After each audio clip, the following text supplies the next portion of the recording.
recording in OBS now. Here we go.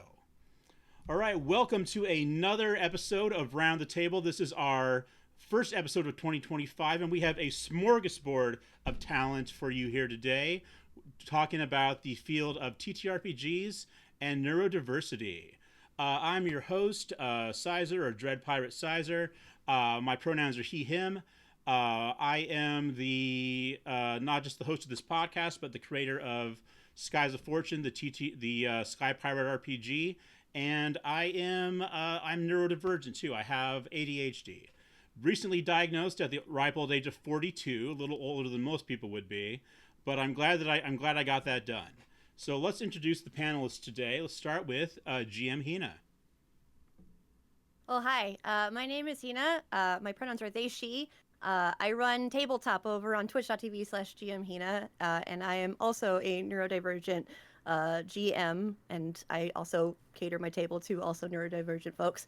I have ADHD combined, as well as I am on the autistic spectrum. So, Gotcha. that's me. And I should say that I have ADHD not the combined, just so we're being specific. All right. Let's see. Badger and TrueHippy. Can I introduce you as a pair? Is that fair? It works. Sure. Yeah. Say hello.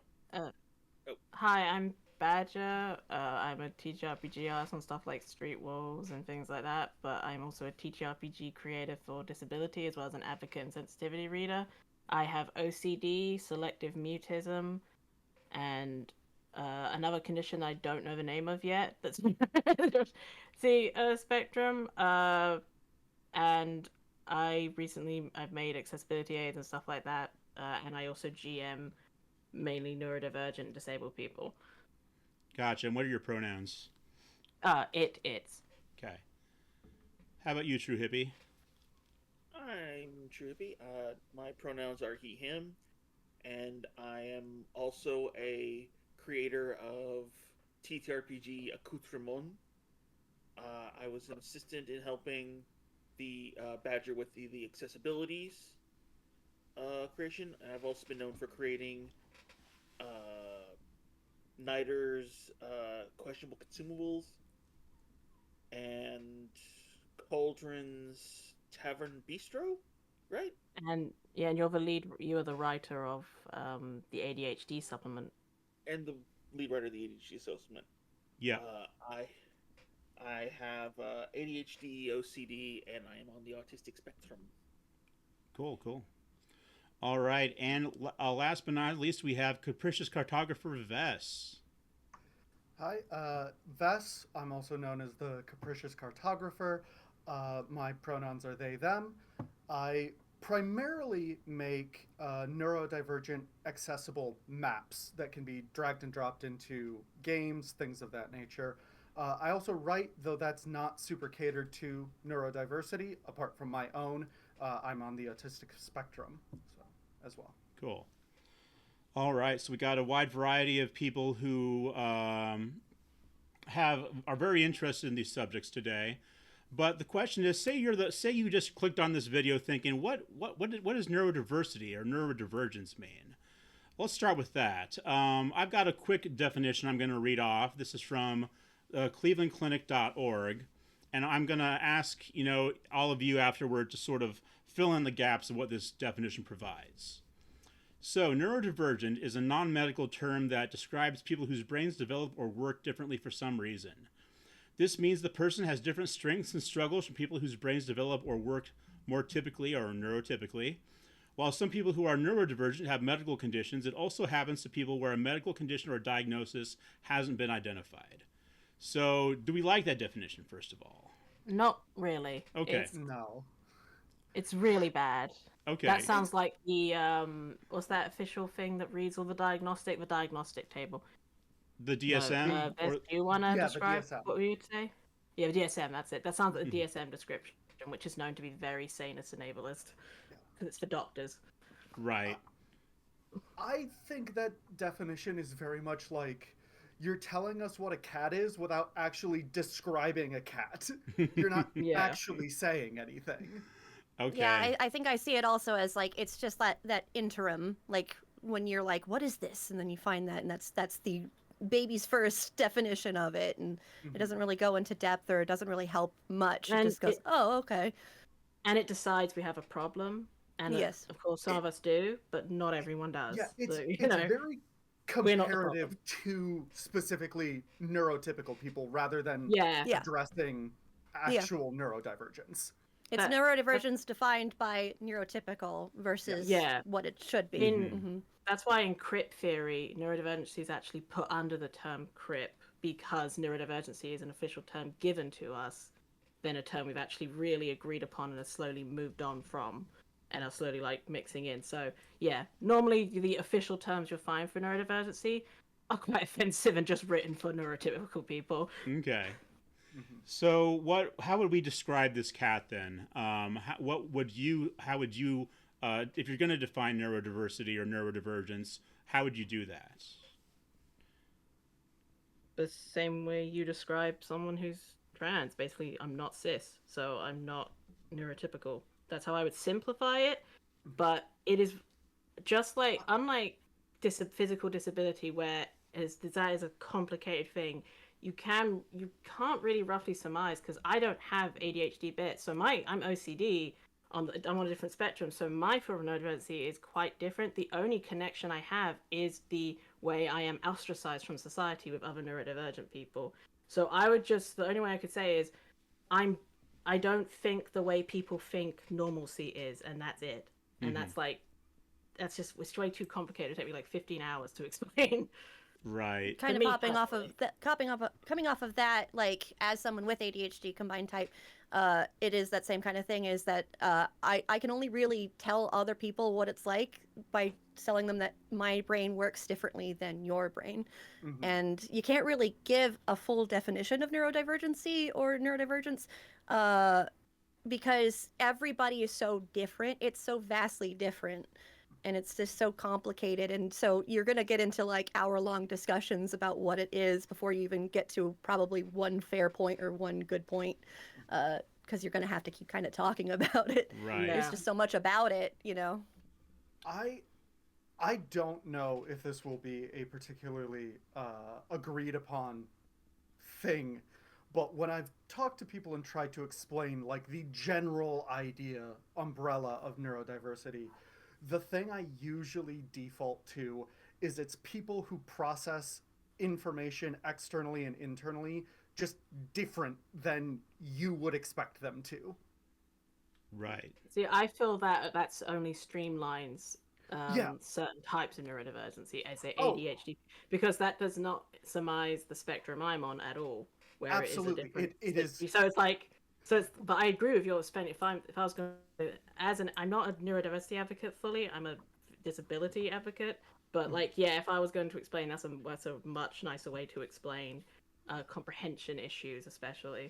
And it absolutely, I would never claim that it's all inclusive, covers everything. But I think that kind of goes back to the thing of like, there's so much you have to talk about when it comes to it. I mean, I work with students with multiple neurodivergencies. I work with autism spectrum, ADHD, OCD, and a bunch of other things, including physical disabilities. But like, if somebody was like wanting me to put all of those disabilities into one umbrella and go describe this, I'd go, I don't.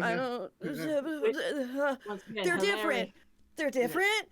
And I'd probably start panicking and then going, oh, geez, I said that wrong. It honestly is the same. Crip theory and queer theory interchange for a very good reason. How do you explain someone what being gender queer is? How do you explain to someone what your exact transness is? You cannot. It is an individual experience with a slight connecting path that we're all connected to through the fact that we are different in this society, because it is an able-bodied design society. And neurotypical. Yeah. It's a little bit like trying to explain a color to someone who's never seen that color. That's very good. Yeah. That is 100% it. Okay. So, go ahead. I'm not sure if I'm allowed to, but Badger, remember that comedian we watched? Oh, yes. I would say she did a very good summation of autism, because that's what Shelfing was about. Yeah. But I specifically love their description of either you're the only sober person in a room full of drunks, or the only drunk person in a room full of sober people. And I feel like kind of it's like not in the impaired sense, but in the there's just this divide between you and others that's ever so subtle, but you couldn't describe it. Mm. Mm-hmm. So it's more the divide is what is the common thing, and it's hard to Yes. yeah. All minorities connection, the way we all connect to every type of minority that we can connect through is the fact that we are the different in the society. We are the rejected of the society. That is where our community connection can grow from and where we can help each other. Okay. Well, that seems as good of a definite. Well, that seems to be a workable definition in any case. Should we talk quickly about, do you suppose, what the conditions that often are considered to make up neurodivergence? Oh, you mean like our specific conditions? Like, Or like... well, just in general. I have a list here. I mean, I don't think it's necessarily a bad idea, but also with the obvious caveat that we just talked about, that even within like the autism spectrum, you're going to have vastly different experiences, conditions, issues, etc.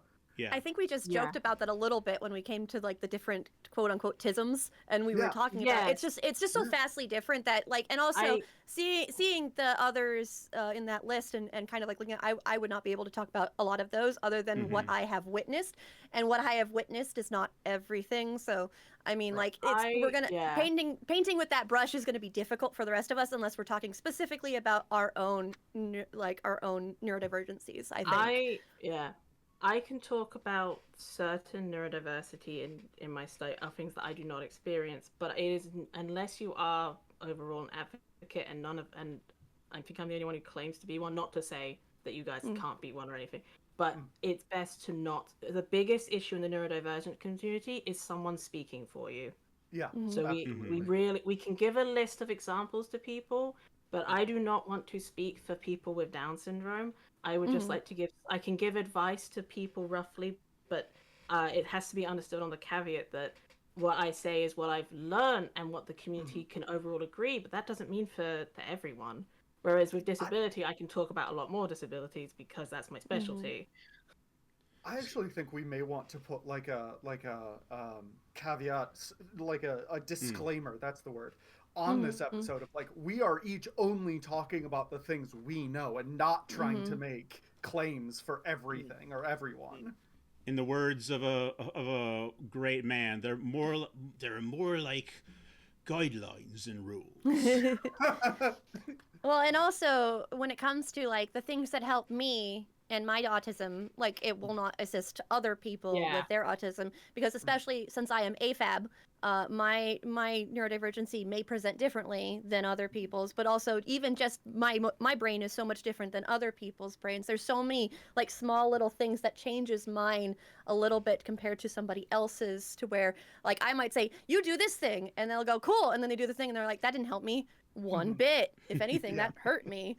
So like it all depends on, you know. Like I always say this had this joke at me where that sometimes the most intolerant people to autistic people are other autistic people. Yes. Yes. Yeah. And that's because we feel as though we know what's best because it helped us, and we don't kind of we're hard. It's hard for us to consider like what's their differences in that kind of sense. I will say on my side of the spectrum, OCD, we have a lot more connecting patterns and actually can connect a lot easier to each other, because ADHD has that same kind of vibe. Yeah. Whereas like ASD just does not. It's so vast and different. Yeah. I was actually talking to my partner this morning about this, about how there are certain, I don't want to use the word universal tendencies to autism, but there's a few very common things, like having texture issues or sound issues. Like the textbook stuff that you read. Right, which are not universal and not everyone has them. But even within that relatively common, people will have vastly different issues with vastly different textures. That's true. like Sherpa Yeah. and stuff like that. Whereas some people are like, I hate Sherpa, and then some people are like, that's like the best fabric in the world. What do you mean? Right. Yeah, like I went through with you, Hippie, didn't I? I did the dumb bit where you try out, you send them the different stim toys because you're trying to help, and we've had fun with Oh, it. yeah. But we learned that it was like, for you, it's a sound, it's mechanical and stuff like that. But doesn't mean I've not done dumbs and been like, why are you doing this? Why are you doing that? Because OCD makes it very hard sometimes to adapt if something triggers you. Mm-hmm. Yeah. And Although, if I okay. could tell a funny anecdote on that, not this Christmas, but last Christmas, we were doing advent calendars, and one of the things we were doing were STEM toys. Oh. And realizing all the toys that are super STEM-like, that are supposed to help with, ADHD, autism, and all that. And the thing that got me, when we were talking about how it's hard to put everybody in the same box, well, this box had a toy that came out of a different calendar that I also got that exact same year. Huh. You gonna say it, Matt? Hippie? Hmm? You didn't finish what you got it out of. I got it out of an advent calendar full of cat toys. Okay. Oh. Literally, Oh. on the exact same day, Wait, the so exact same toy came out of both. my brain jumped in it, like, so I'm blaming ADHD on that one. My brain jumped when you described that. So wait, it came in a regular like box of stim, and then it also came in a cat box of stim. Toys? Yeah, so the companies obviously were unofficially connected, and they Oh. literally had shoved cat toys in the Oh. STEAM calendar, Hmm. and had shoved Oh, STEAM toys no. in the cat calendar. Oh no. Excellent. Well, but was it a good toy? No, I'm kidding. I'm sorry. No, it wasn't. It wasn't actually. It was very bad. It was just a. Oh, okay. just a Well, then plastic why? thing. Well, what are we supposed to do with that? I mean, I'm Yeah. sure we'll find a way, but I don't want to. I will say definitely also on those opposites, a good one with me and Hippie is their spectrum bit. They have a lot of trouble. He has a lot of trouble with mutism, hilariously. Then he had it, and I have to call it selective mutism because actually it's from my physical condition. But basically, he's had to try and not freak out and scream because I couldn't speak because it overstimulates him to like a panic Yeah. sense. It also triggers his OCD because with OCD it's controlled, and when for certain types of OCD, not to speak for you, Matt, sorry, No, right. but basically it didn't have control of a situation, and he'd just start doing the what's your stim again? Is it rocking back and forth for stress stim? Yeah, that one, bouncing Yeah. the leg, restless leg syndrome, as they used to call it. Restless leg syndrome is a separate thing that I Yeah, do that is have. that. It's My not brain went neurodivergent. hold on. I think That that's is what physiological. Because people restless call leg- it. Okay, hold up. Restless leg syndrome. Yeah. Yeah, go ahead, Hina, then Vess. I'm like, as soon as you said restless leg, my brain went, yeah, wait, because like I had that too, and that's just when your leg feels restless in bed, isn't it? Did I not get that right? Wait, hold on. Now I'm like, wait a minute, is everything I know wrong? I gotta go. I'm not supposed to be here anymore. Just wait. There's a thing where you have a constant shaking called tetany. Yeah. It sounds just like tetanus. It's tetany. Mm-hmm. Tetany. Oh, gosh. Like literally, it sounds amazingly queer. Tetany. All right, Vess, did you have something? I was just going to say that I thought restless leg syndrome was like an actual physiological medical condition. And now my brain's questioning everything. When I was told I had restless leg syndrome, and I did air quotes there, is when I was first diagnosed with ADHD, which was back in the 90s. Oh, I see. Yeah. I would bounce my knee underneath my desk, which would move And they my didn't desk. understand stimming quite yet. Nope. Probably. When we did don't you need to learn talk about about what stimming? my knee is doing. Oh, sorry, Vez. Oh, I was just making a joke about how I'm bouncing my leg currently. It's not important. Yeah, I'm doing that too. Oh, I know. I'm doing the same thing. When did you learn about stims, Hippie? After I met stimming. you. That's about right. Like I'm still running off of like the old school definitions of a lot of stuff because in the 90s I got diagnosed with a whole bunch of that stuff, and it's kind of followed me like this, like, sword of Damocles. Like, how to describe this? The best you can. Yep. I've always had ADHD and, like, the early onset signs of autism as sort of like, not just that you were different, but that you were almost lesser in a way. Like, A little treat it, broken. yes, treat it like a disease, but not one that anyone wants to treat. Can't treat. Doesn't Does want not to. want to treat. Yeah. You need to fix yourself. Yeah, You're the broken 100%. one. Fix it yourself. Right. The fact that you can't live in this world that's made for us, that's a you problem, not a we problem. All right. Well, I'm going to take us back to the topic of TTRPGs with the next topic. So what do you think is the current state in the TTRPG space when it comes to meeting the needs or representing the neurodivergent? If you think things are going well, things are good or improving, say aye. Go ahead. And if not, say nay. Nay. I'm in the middle. I'm in the middle. In the middle. Yeah, Okay. I'm in the middle. I can't say I can say that there are certain areas of tabletop that are not getting better and are in fact going the opposite direction. Absolutely. However, I like to bring forth one of my favorite publishing companies, Evil Hat. Evil Hat is one of my favorite like genres of games, and their Roll20 modules are so nice for me. But again, it's just for me, and so somebody might look at it and go, oh, that doesn't work for me. But for me, like, it helps with a lot of that organization that I did not anticipate would be. And I don't think it's made for neurodivergency in mind, but it does help. So I think accessibility is improving in some areas, but not enough. But I also think that in areas it's not improving and in fact going worse, but not enough to where I would go nay immediately. I think I'm on that wall still. It's a hard decision, I think, for me to make. And for me, I think I might be a little biased here because I think, like, your super big companies, WotC, etc., are doing a very poor job. Yes, absolutely. But I also interact with a ton of indie TTRPG designers, individuals who are building these things, and a lot of them are actually trying to make things accessible. I don't know, where that falls on the scale, and I know that there's a lot more that can be done that isn't being done, so I'm also, like, on that fence and not sure which way to fall.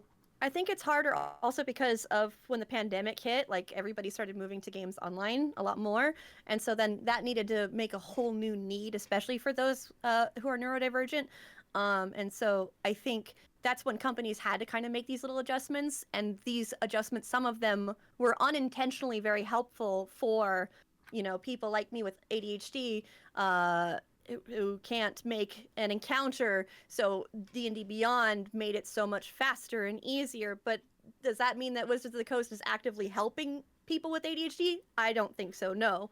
I think that some of it came forth and, like, was beneficial for some, not beneficial for all. And even then, that wasn't the first thing in their mind. But if you tell them that, they'll probably go, yeah, we did that on purpose. And then give the double thumbs up, like, yeah, we totally did that on purpose. Yeah. That does sound like the way they would go about it. Would you like to go before me, Hippie?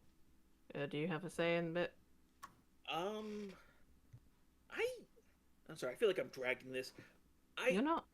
You're good. I happen to feel that they are starting to get better. Like, I have to agree with Capricious over here, where it's like the big three are, like, on a ship and they have a telescope and they can see what they need to do. They can see it off on the horizon what they need to do, but they're just not going that direction. But then you go to, like, the little guys and they're, like, remarkably doing amazing things. The only one I can think of offhand was Cyberpunk Red, when they added customizable wheelchairs to the game. And they weren't just, hey, you can walk now. It's like, no, there's actual features to it. It actually has thematic relevance. you're The only, just not to cut into the thing, but the only reason that happened is because Mark Thompson was a writer on the game. Mm-hmm. It wasn't because they were trying, it's because he fought his ass off for a wheelchair to happen. They haven't done anything for neurodivergency. Well, who's Yeah, that's the unfortunate thing on that one. who's Mark But Thompson? sorry, Mac. Sorry, Hippie. Continue though. Mark Thompson is the creator of the combat wheelchair, who started the big revolution of physical Right. disability. Yes, I remember that happening. Yes. Yeah. But sorry, Hippie, you were also saying, because I know you have more to say. Lost my train of thought. Sorry. Oh, no. It's all right. But I yeah, feel that. I feel that deep.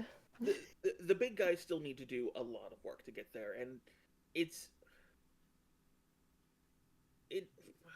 How do I want to say this? I feel bad for them because they have all the resources, all the time, and all the patience. They could change the landscape by adding just little things or doing a little more than just acknowledge it, but they're just like tiptoeing around it still. The intention isn't there. No. Mm-hmm. I'm sorry. I'm just thinking of, I agree with that sigh. I agree with Yeah. it. It's I think that honestly, now that I've heard that, like I can go to the no side of the nay only because their intentions are not there. Yeah. And honestly, to be able to improve, the intention has to be present, and there is no intention. Mm-hmm. And they haven't acted like they cared. Mm. That's what it is. That's why I'm changing mine to a no. They acted like they cared. Yeah. Would you like my question? Do you want me to answer as an advocate or my personal feelings? Because those are technically different. Just give us your advocate feelings, then your personal feelings. Advocate, no. Any improvement that has been made by big publishers is accidental. However, neurodivergency, well, what they believe neurodivergency is ADHD and ASD. That is it. They do not know any other condition exists.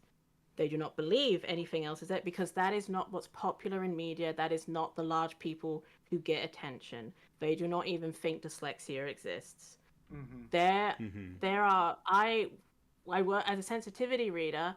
I am one of the leading people, which is really depressing because I'm quite small time, who makes dyslexia PDFs, which is for, and plain text, and that is for neurodivergency.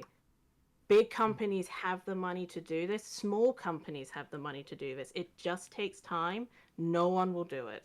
Mm-hmm. And it is the easiest accessibility on the mechanical scale you can give everyone on the spectrum of neurodivergency because it helps text-to-speech devices. It helps everything. It also helps the visually impaired community and other ones.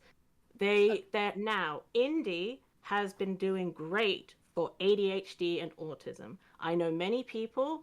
ADHD heroes. I'm forgetting their name wrong, but they literally made awfully queer heroes have made their ADHD character sheets.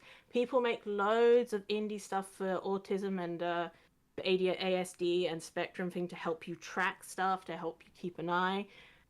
That's the mechanics thing. But for actual gameplay, for actual layouts of books, for actual any other condition that is not ADHD, and I'm not trying to shit on ADHD people. It's not your fault. It's just that's the name everyone. They don't even know ADHD is 3 types. People think ADHD is one thing, and for that, they are the only ones being catered to. So you will maybe get a character with autism that's an NPC, or sensitivity writers with autism have been hired.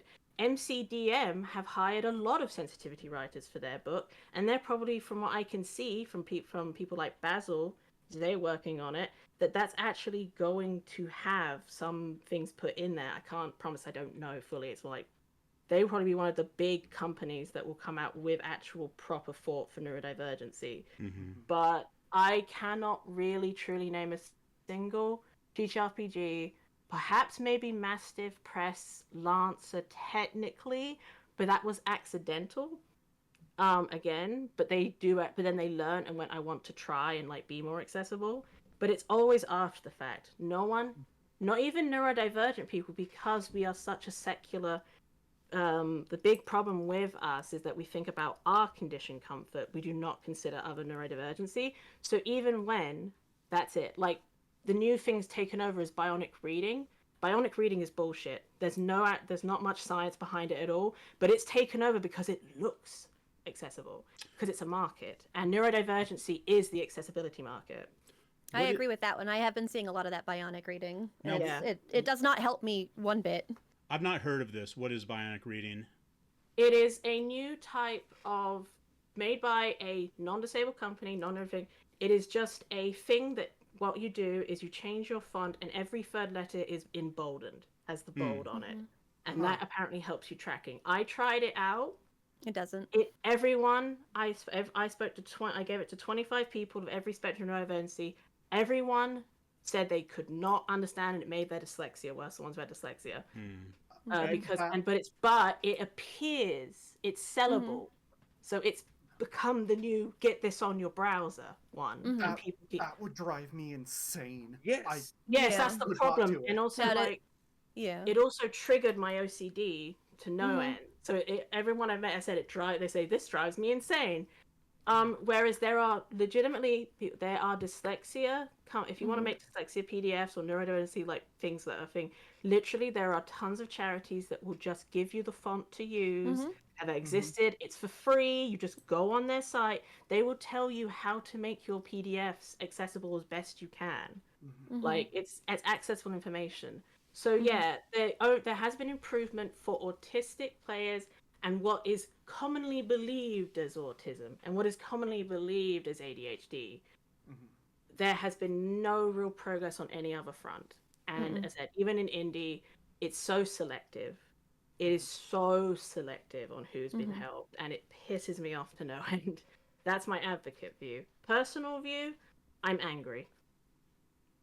I'm angry because if there is one group I deal with the most hatred of desire for accessibility, it has been neurodivergent creators, because they have not wanted to adapt because many reasons. It's not, I said, that is not we neurodivergent people are all twats or anything like that. It's just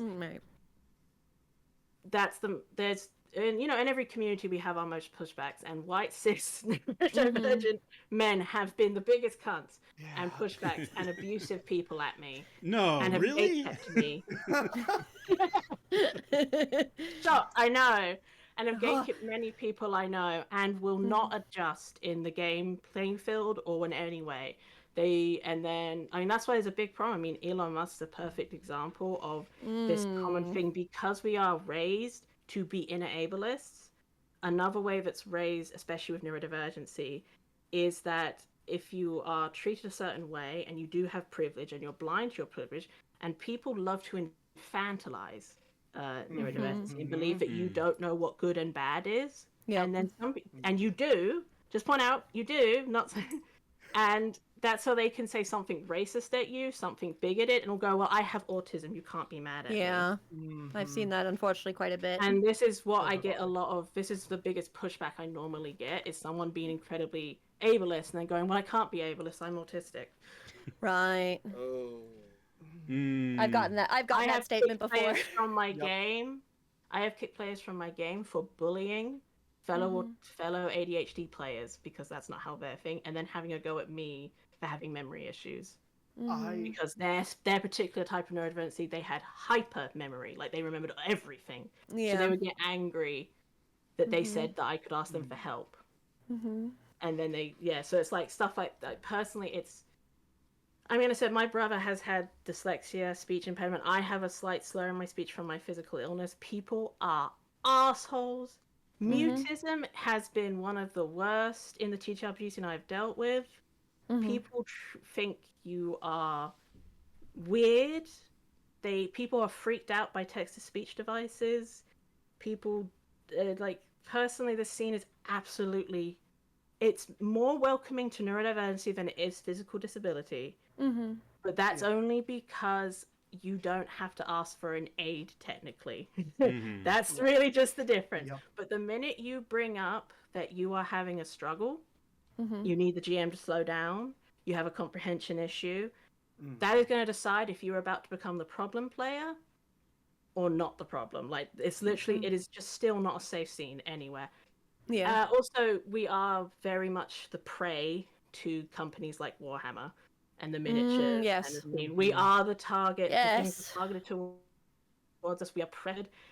Just like the big thing is like video games pressure you to keep buying and buying to level up. And honestly, TTRPGs buy more and more source books and source books. And if you don't have it, you're not good enough. And a lot of people I know have a fixation where they also need to know a lot of, as I said, still individual, have a lot of things they need to focus on. So they spend so much money so that they can be useful and know all the knowledge, because we still haven't created a space to I let us just be piggybacking off of that, I remember when like I was first looking into GMing and I saw Dungeons and Dragons, and my brain immediately went, no, that's way too much. I can't. My brain won't wrap around any of that. And then somebody said, you don't have to use any of it. You can do your own things. And I was like, what? Huh? Yeah. I can do what? I don't have to know all of these different worlds in D&D. And they were like, no. I'm like, what is gonna tell me? Not Wizards of the Coast. No, this is the ghost, because you need to buy all their books, and you need to have all of these things, and then all you these go, books, everything. Who told Yeah. you can do your own thing? They do take your own thing. Yeah. It's a single sentence. Oh, in yeah. the fourth page of the book. Yeah. I would also like It's ridiculous. to piggyback off that. Yeah. One of my personal passion projects, I love the TTRPG Shadowrun. Yes. Yeah. Yes. It's getting more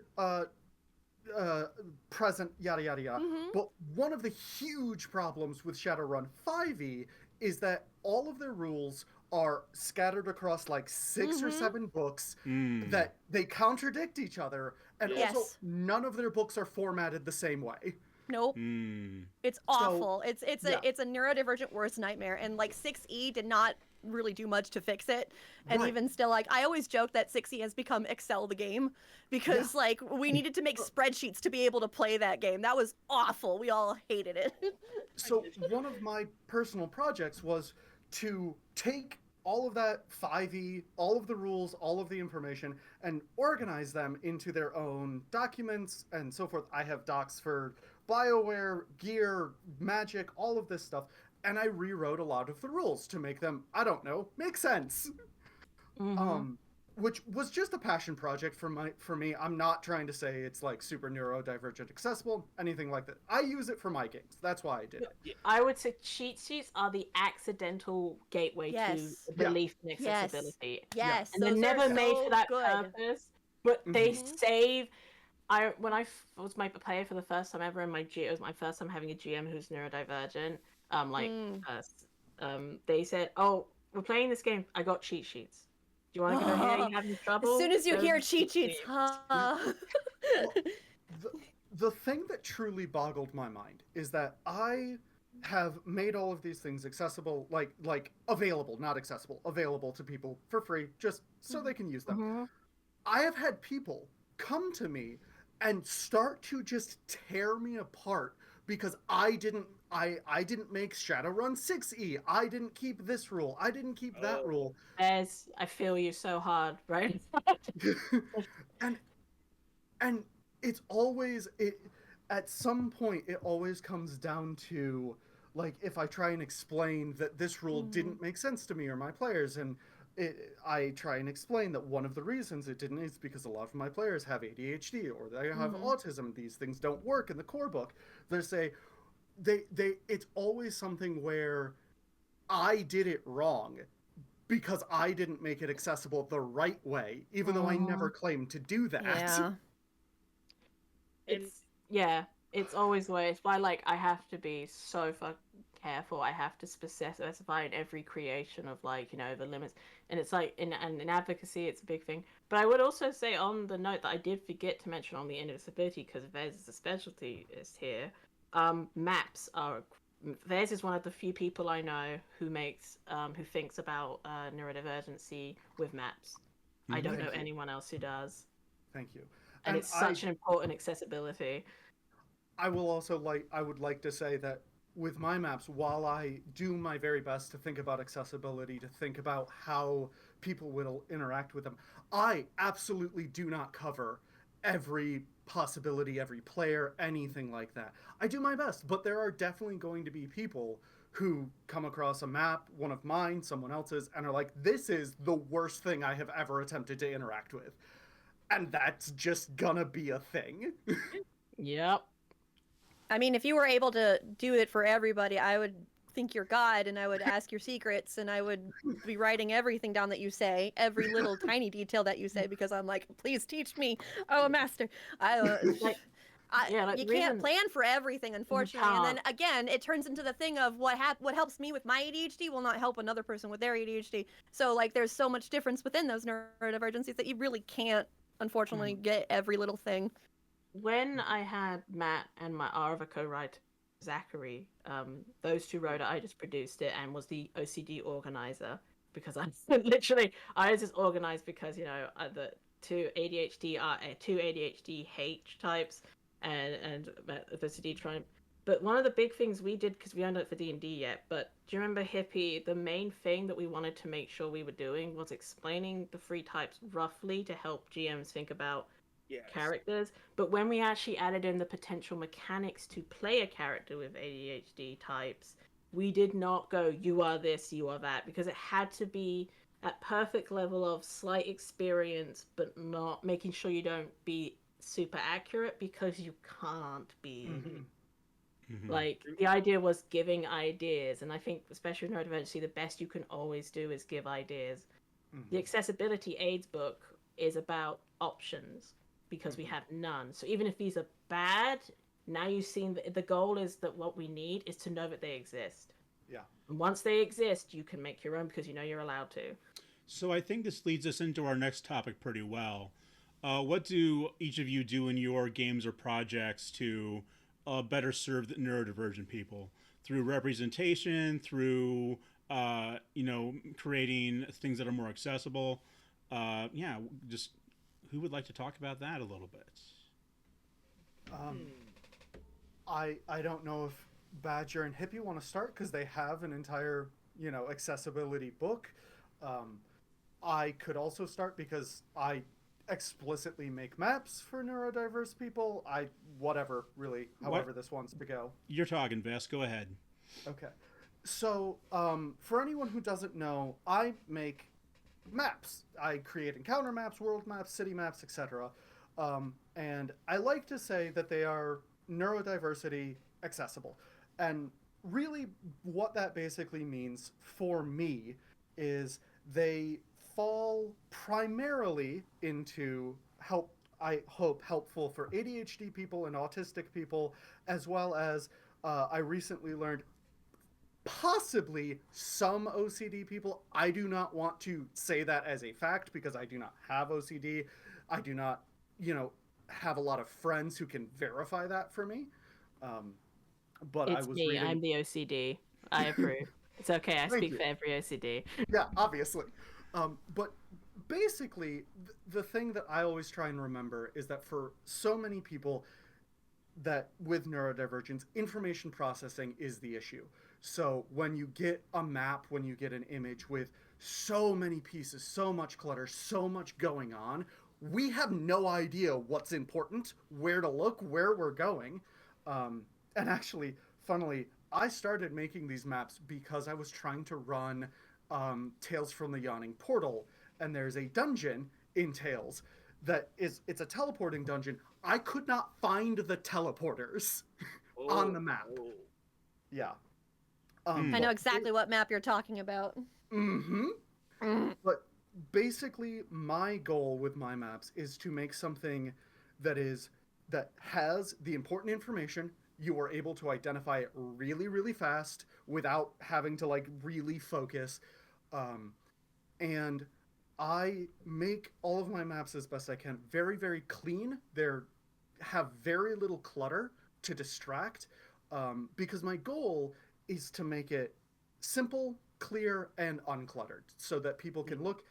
It has the benefit of, I've had ADHD friends be like, yeah, it's great. I have so much space to doodle while I'm listening to what you're saying, which is very helpful for them.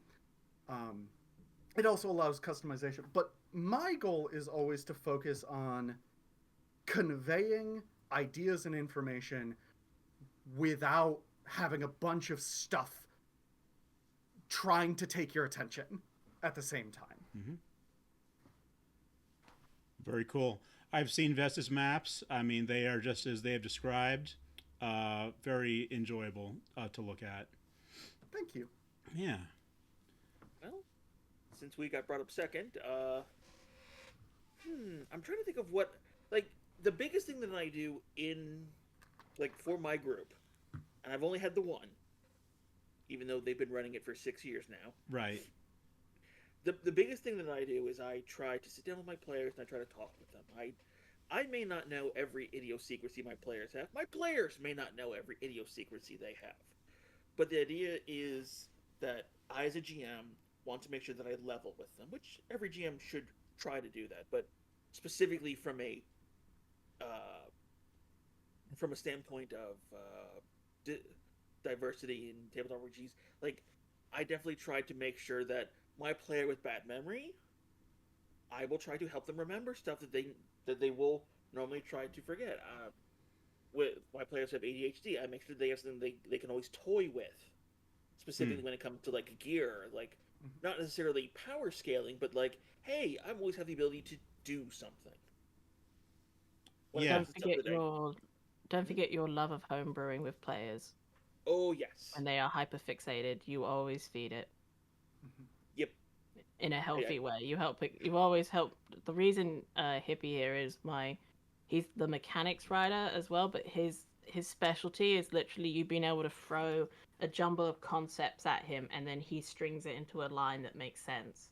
So as a GM, that's just been a very crucial thing. I wouldn't probably be a TTRPG player anymore if it wasn't for how he, like, showed me how to GM and stuff like that. But you should bring up, I know the book was, like, I think a year and a half ago, but you should bring up, before I go, you should bring being how you need players to adjust, because that's actually been a very big struggle. Because the thing talks about advice for GMs and devs, and our thing specializes in devs and players as well as GMs. But you should mention how you've had to adapt as a GM for players to adapt to you. Because remember, that was a big issue back when you were really in denial. Yeah. I've had to go through a couple metamorphoses. I've been in and out of a psych asylum as well. Though that's not relevant to this, but it did help give me a moment of clarity. Like, I've learned to slow down a little. I've learned to trying to think of. I'm sorry. As one of my players, you probably know this better than I do, because I've just always tried to be a nice person, and that's just kind of led into why I'm pretty good with diverse players. Well, think about the book. With the book, you had to think about how you'd want to be someone with ADHD, and you have played. I mean, now I've been more comfortable to play characters with ADHD, but remember, you've also had to help players who may have gone a bit stereotypy. Yeah. And the correction.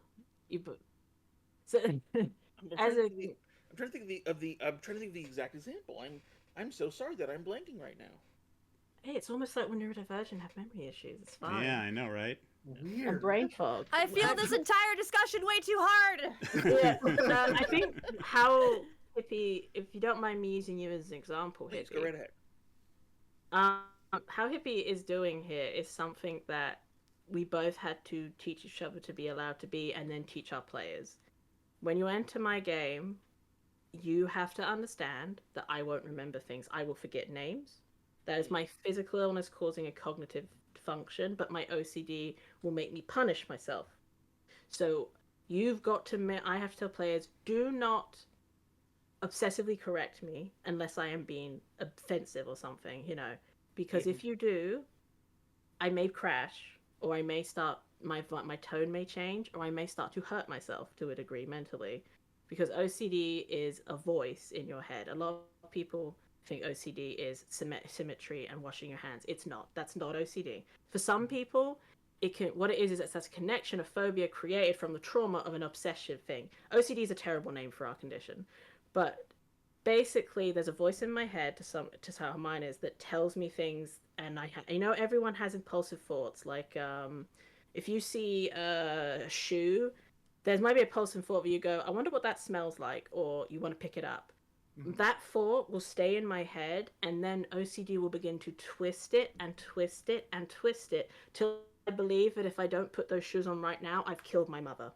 And that's what OCD can be. So as a GM, that can be that is a very big issue, because you have to be very, I hate the word because I think it's used incorrectly, but you have to be very empathic, in the sense players need to be empathy to you, because how you all act with each other can really affect both of your mindsets in how you play.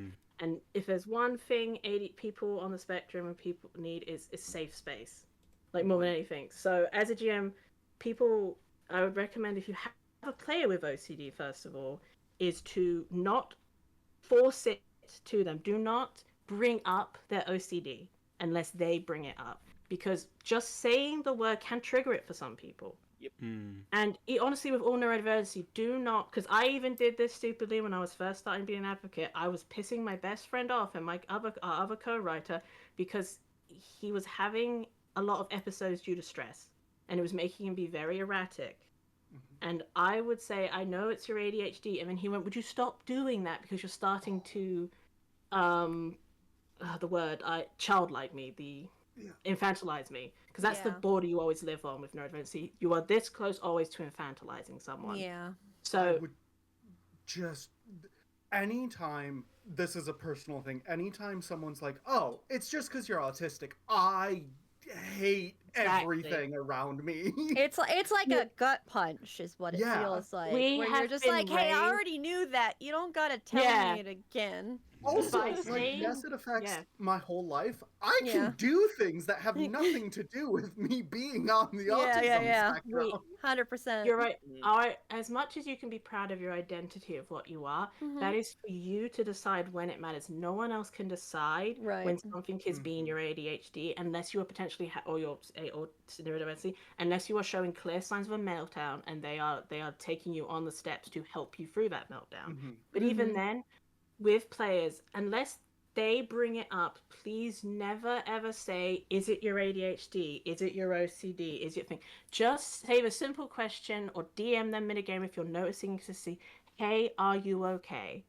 Yeah, asking if you're okay is way better than figuring out what's wrong. Yeah. And then I have a player and one of my GMs who she is very open about when it's her autism acting up, because if she doesn't understand something, she will stop the game and ask you questions so she can connect to the game. So please, another thing I'd recommend to GMs and players is basically patience, and to get over memory obsession. Some players, I cannot write in a character sheet. I cannot build a character. As a GM, I can. But for most systems, mainly D20 systems, my cognitive issues, that stuff are not built for me. I have very luckily now found GMs who will just talk to me and they will write in the character sheet for me. Understand you may need to do that, and that's not bad. It's not special treatment. It's just helping. A lot of people think GMs don't have obligations, but I'm sorry, if you are starting a game, it is your job. I don't care if you're doing this for free, but it's your job to make, as much as your players need to take care of you, but you need to also be there to accommodate your players as they accommodate for you. Like, I'm sorry, but at current, the checklists that we have are not covering enough, and you cannot just lines and veils your way into like making sure your game is a safe space. You have to talk, you have to be patient, and I get it, if you don't want to deal with it, then don't. But do not, it's okay if it's too much for you. Don't be ashamed, but just don't be a dick. My health has made me have to give up many games, and you always feel guilt, but it's not anyone's fault. It's literally living in this world and my health. And it's so a lot of things is patience, and also explaining. With my players, I make sure they have a lot of trauma and they're scared, and neurodiversity can make that worse, and my OCD will then make me freak out if I think they're freaking out. So I go to them, okay, so right now we're very intense in the moment and you're seeming very stressed. because we know each other well enough at this point. Like if they're a stranger, don't say you're seeming stressed. But basically, just in case you are scared, no, your character does not have a potential to die here, or something like that. I know we're always told GMs keep the mystique, but I keep my games rather open on the sense of, hey, this session I might need to railroad you a little bit. Just know that it's just for the sake of the bit. I'm not telling them go by go, but when you're on the neurodivergent spectrum, shits can be way more intense for you. So and you can trigger without knowing you're triggered. That's also a very big thing. Is like anyone can trigger from like CPTSD and stuff like that. But when you're on the neurodivergent spectrum, once again, can't speak for everyone, but for a lot of us, we do not know until it gets bad. Yep. So you have to make sure you know and let them just know. It does not ruin the mystique of your game. It does not ruin the flavor, the tenseness. It actually makes it a lot more tense in my experience, because the player then relaxes and then goes way harder. And the same for GMs. If you are a player are speaking very vaguely and you sound like you may want to kill your player, if your GM sounds concerned, please, even if it's just by a DM, please inform them if that is your intent or something, because the GM may lead it down a path that you both regret later. Yeah. Like, obviously that's a rule for everyone, I feel, not just neurodivergency. Sorry, Vez, you wanted to say something? I just wanted to interject something real quick. I don't want to... I want to get to what Hina wants to say about this. But as a recommendation for players, just very generally, I personally know a lot of neurodivergent people also have rejection sensitivity disorder. Please stop acting like your GMs are the enemy. They are here to have fun. They are here to put challenges in front of you. They don't want to hurt you. They don't want to kill off your characters, usually. Please stop treating us like we are the big bad as individuals. Not that we're running the big bad, but being the GM makes us the enemy. Please stop doing that. Yeah. And on the last bit on the dev section before Hina, who's honestly the specialty on the GM part here, is for devs, accessibility is simple to start with. Is make plain text version. A plain text version is, your fancy book with all its fancy layouts. Just remove all the fancy layouts and change it to Comic Sans, Tahoma, or Arial, and congratulations, you've made a plain text version. Just take your text doc that you're pasting into InDesign and keep the text doc. And for dyslexia, you can go to Dyslexia Society, or you can hire people like me to make you dyslexia versions of your book. Because that also is very good for a lot. The thing is about a lot of these things, it may not help others, but then it really helps others, and it spreads a lot further into both communities. And another thing is also, if you are designing, as we have done in our accessibility modules, if you are designing an autistic character, as much as people hate to do this, do's and don'ts are really important, as we are still in a world where people don't know shit. So if you are playing a character with autism, do not, and then add the basic stereotypes. And then you can say, maybe they have a certain stim or twitch. That is not... And then maybe in our book, in the book on ADHD, we actually direct people to places we got information from, because it's just, we can't tell you everything. And you can easily make an autistic player. It can be subtle. It can be coded. You can make a player with OCD, but please don't adhere to stereotypes. Like, I'm making a Call of Cthulhu book that's literally going to be going over the many terrible shit in that game and telling you, you can have this, just please understand these are the extremely severe stereotypes, and like, this is how you actually could play it. Because people think, I can't have fun. We could have an entire session, entire around the table about the way, mental conditions are handled in TTRPGs. Yeah, mental conditions count under neurodivergency. See, so it does technically imply to what we are saying.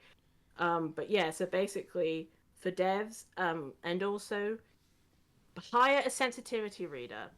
Hire them early, not late, please.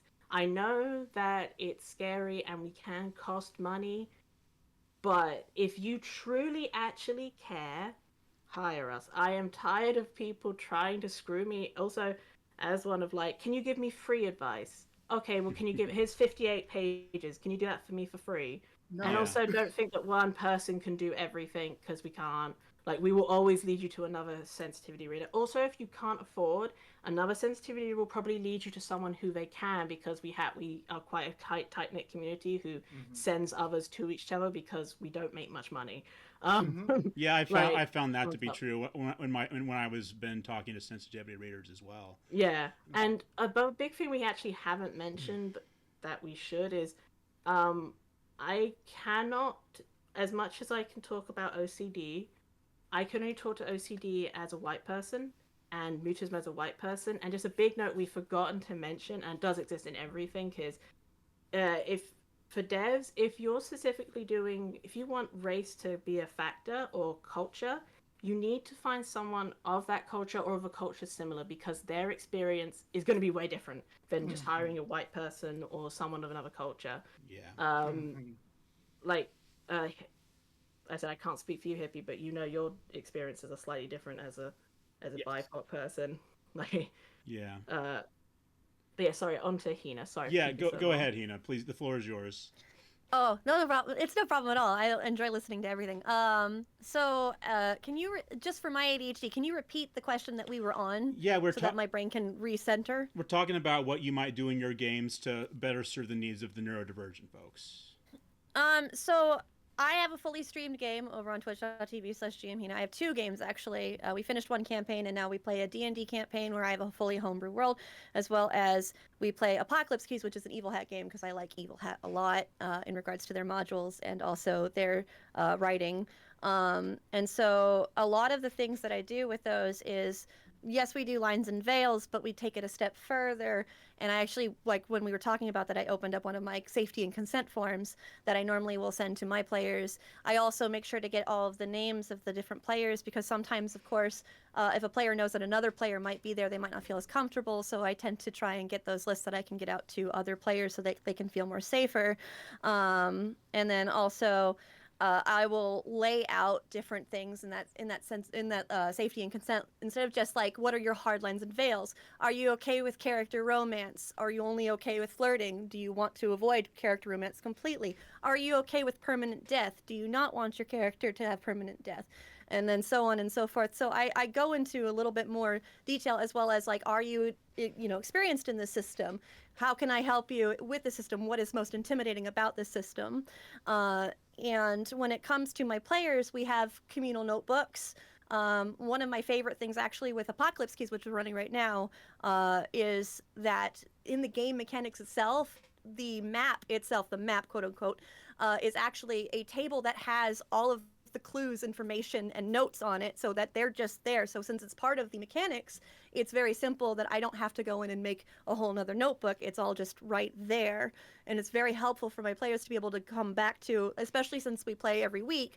And some players forget what happened last, which is very common, and I do it too, even though I was the GM throughout it. Being able to go back in there and just see all that information laid out is very helpful. Is it perfect? No, we just started that. So we've just finished like our 2nd season of it, so our 2nd mystery of it. And we even started discussing changes. And part of it is home rules, house rules. I feel like get a very bad reputation, because like some people will see them and go like, that's not the way you're supposed to run it. And like, it depends on the table, how you run things. And if you have the discussion with your table for the GM and the players, then you can come up with really cool and interesting things that can really like elevate the game into a level that doesn't bring you to stress where it did before, and instead make it an extremely fun experience. And sometimes you only need to change a little bit of one rule to kind of like flip it, kind of like how we were talking about Shadowrun, and you flipping the rules a little bit, or changing one of the rules that didn't make sense for a neurodivergent person. It's kind of that same kind of concept. Is, I personally, I don't know the neurodivergencies that my players all have. That's up to them to share with me. I know some of them, but if they don't feel comfortable with sharing them with me, then I tend not to ask. But in regards to my players knowing me, I tell them up front, this is how my ADHD impacts me as a GM. And so I give my players the full spiel of I will forget things, I will forget places. We will probably have made one place and I will not remember a damn thing we made about that place, and things like that. And my players accommodate me. And accommodations is like the biggest term in my tables a lot, is accommodations, because my accommodations help both those neurodivergent and those neurotypicals. Having that collab notebook, for example, in my D&D game, my players don't feel like they have to keep notes and then feel guilty about not keeping the notebook, right? Because I don't know about anybody else, but when I write notes as a player, I get to like one page or like the first like hour, and then I'm stimming and forgetting to continue to write notes, and I'm just in the moment, and then I finish that game and I go, oh, I only wrote what happened in the first hour. Uh-oh. So that's very common for me to do as a player. I always make the joke that I am the world's worst player, but I am a really good GM. I tell that to my players all the time, and that's because as a GM, I have to have all those notes, or I'm not going to get anywhere. But as a player, if I forget to write notes, the game's going to keep going. I just will suffer at the end of it.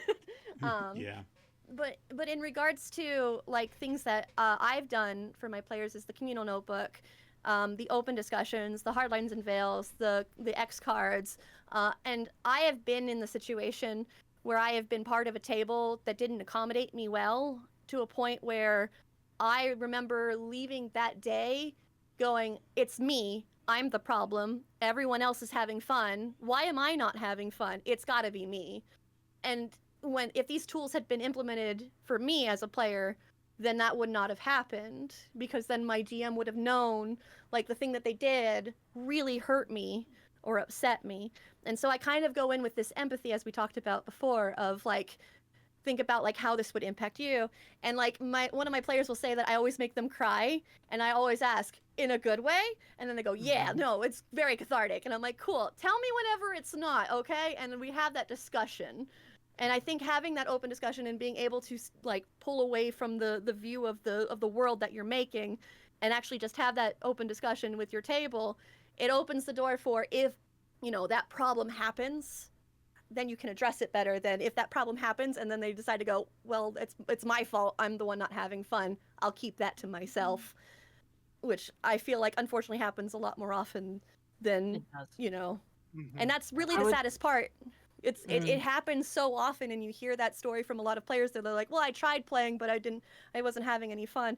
Or that I hear so many horror stories of neurodivergent players, joining these tables and then not having their needs met, or even just neurotypical players coming into these tables and not having their needs met. And it turns into such a negative experience that they're like, I just didn't play anymore. I just didn't want to play ever again. I think I was done at that point.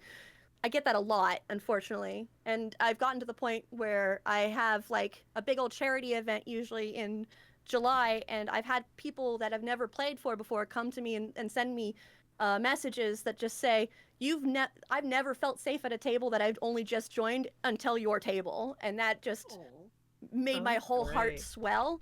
And especially since it was a Black person, like hearing that like made me so happy, because I want to make that table available and feel safe, and that means that I was accomplishing that goal.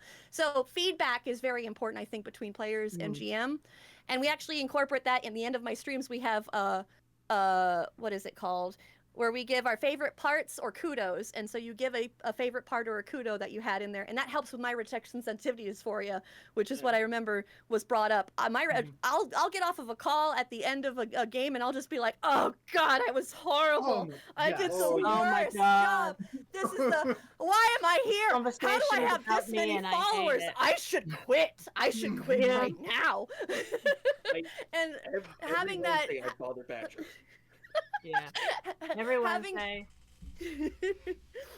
Having that what's your favorite parts is, and my players know of my rejection sensitivity because I told them of it, and so one of them will always say, well, I really liked what Hina did in this moment, and it just kind of like is that little bit of like, I did a good thing, thank you for telling me that. And I try to give one to my players as well, but more often than not they don't let me talk, and they're like, no, we're gonna compliment you, and I'm like, stop it. Quit it, that's not the whole point, I need to compliment you guys too. So again, I think the biggest thing is to be open to feedback and to give feedback, because I know that a lot of anxiety holds us back because we don't want to be that person, quote fingers, that person that needs something, but we can't help that as neurodivergent people. We do need additional supports, and recognizing that and asking for those accommodations, that's just self-advocating, and neurotypical people do that all the time. And so when we don't, we're just denying ourselves a fun experience. Actually, to piggyback off that lovely bit, on the notes, it's actually I forgot to mention, GMs, be willing to take notes for your players if no one can take notes. Yeah, It's not the that bad. notes As that I said, your make are communal online, notebook's yeah. a fantastic idea. Yeah. But also on the safety bit, I think, like, inclusive, that's also why I would also say to all two things to every GM, I don't care if you're doing private or public, please, when you talk to any player, it doesn't matter if you know if they're able-bodied, disabled, neurodivergent, please offer in the same way that you go, what species do you want to play, what class, offer, do you want your character to be disabled, do you want them to be neurodivergent? Because a lot of us, I am a fucking advocate, and I'm terrified to this day of joining any game as a player, because no games are built for my disability. There are no games apart from ones I've literally built shit for, and even then I then have to say I'm adding this into your game, like, and even when they're people who know you and care about you but they are still able-bodied or neurotypical, they will want to ignore best of all as much because they think that's what's nice. But once you offer, we start finding, we know what we want to say. Like, we do know what we want to say, but please be the one to bridge, because I said the rejection sensitivity and also just the amount of ableism we get. And the second thing is, if you're gonna do lines and veils, put in ableism. For feck's sake, stop. I keep having to add it in for the GMs every time I join a game. It is a real thing, and TTRPGs are very mechanically built for ableism, especially sci-fi because of techno bits. So please add it into all your lines and veils. If you're doing a TTRPG, think about that as well. Like, it's a complicated issue, and a lot of people don't want to think that ableism's a thing, but it is. And please just even, like, stop having to have us put it in there. It makes us, because what you're doing is singling us out, and it's what always happens. And then we are not comfortable now. Yeah. I think also when it comes to that, I do put it, like, mine are Google Forms because all of my tables are online. So mine are, I don't have the ability to put all those checkboxes. So mine are just to put in and I also put a little reminder too that lines and veils can change. Like, you might not know you have a trigger until the trigger is touched. Oh yeah. So I always tell my player, like, I had a player who reacted very heavily to a death. And so I pulled them to the side and went, "Hey, are you okay? What's going on?" And they still didn't recognize it was a trigger until we continued to speak about it and how they responded to it. And we did this in the privacy of just us two, so we could help, identify exactly. And it was possible that it couldn't have been a trigger, but I needed to make sure.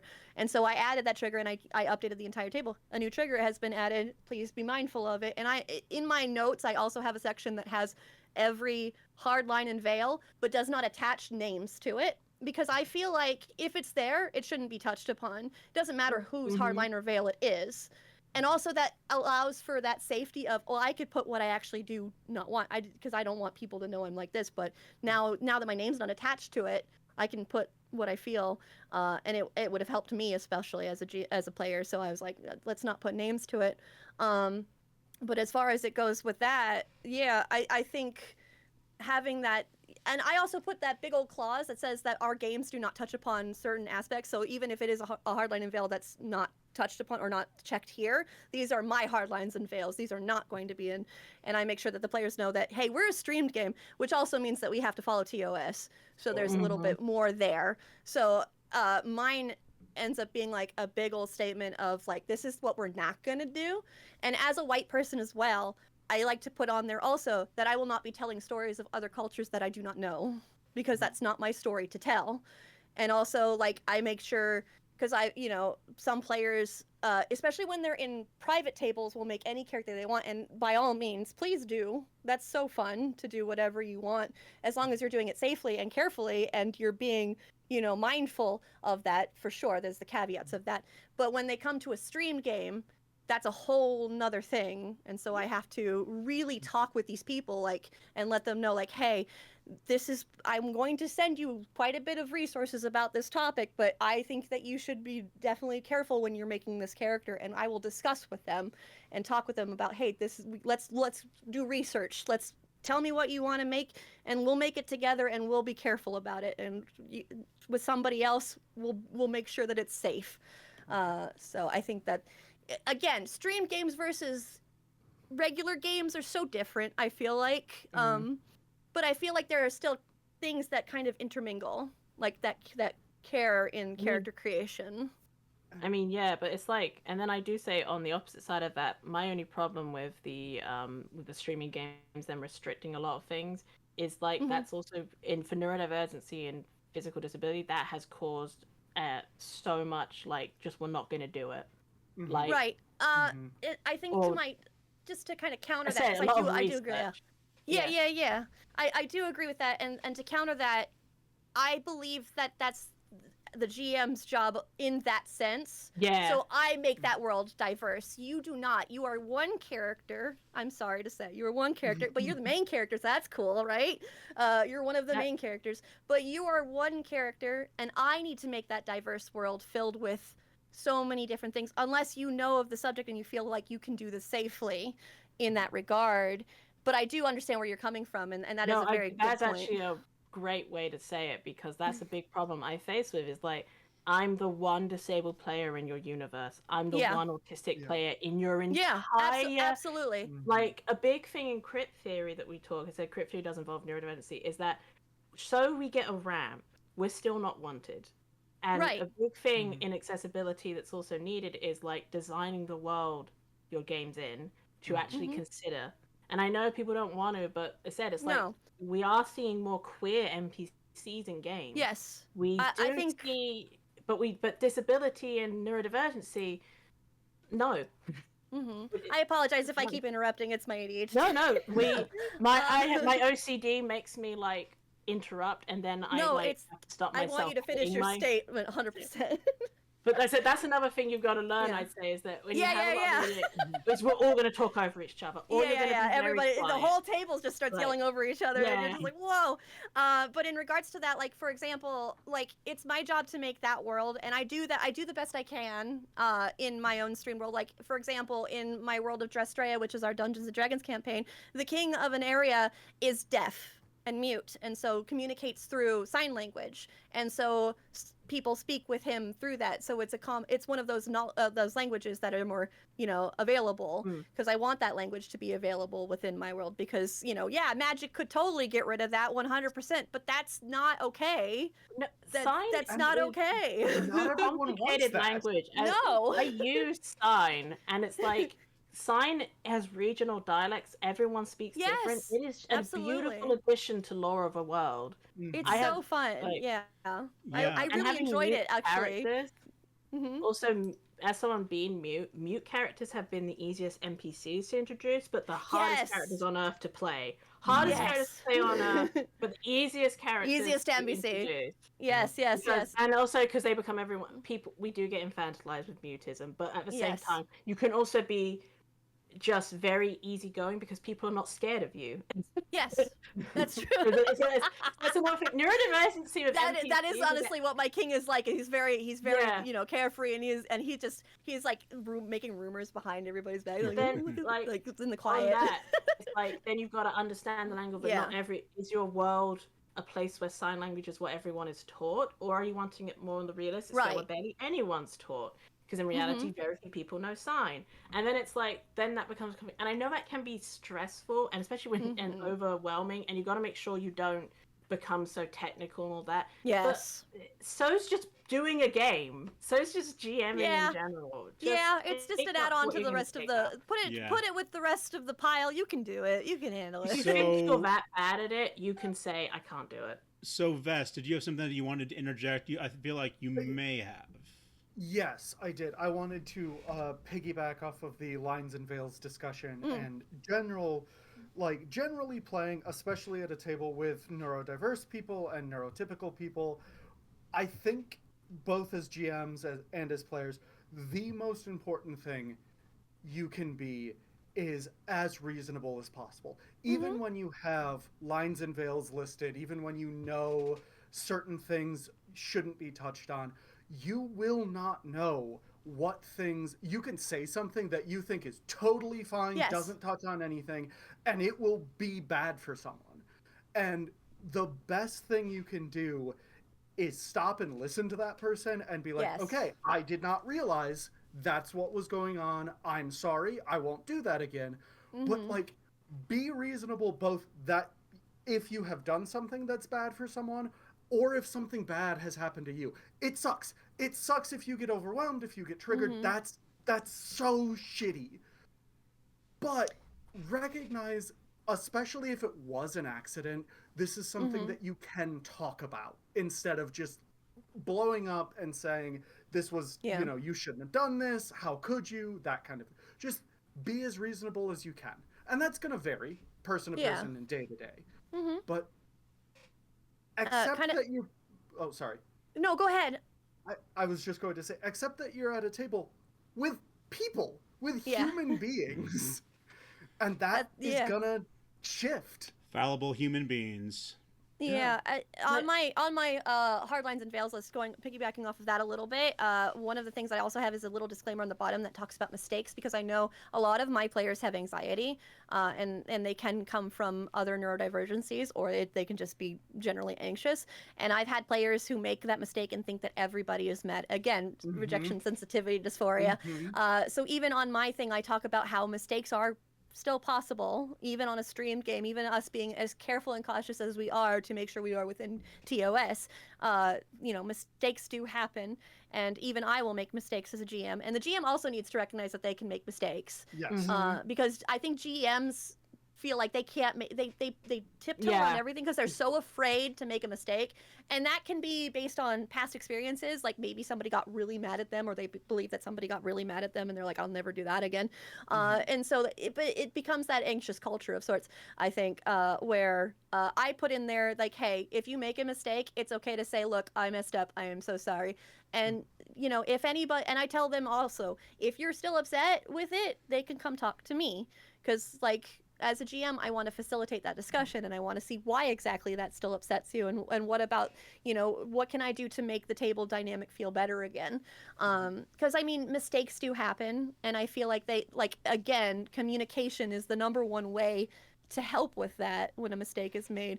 But listening and, you know, addressing and accommodating and changing, all of those things have to do with communication, and I think that that's where it falls through a lot. And I feel like with everything we're saying, we need to specify once again is we're talking as people and advocates, but we do also need to remember, I said, that the risk of infantilizing. Do you remember we can be totally, just like you were saying, Chris, we can be totally wrong.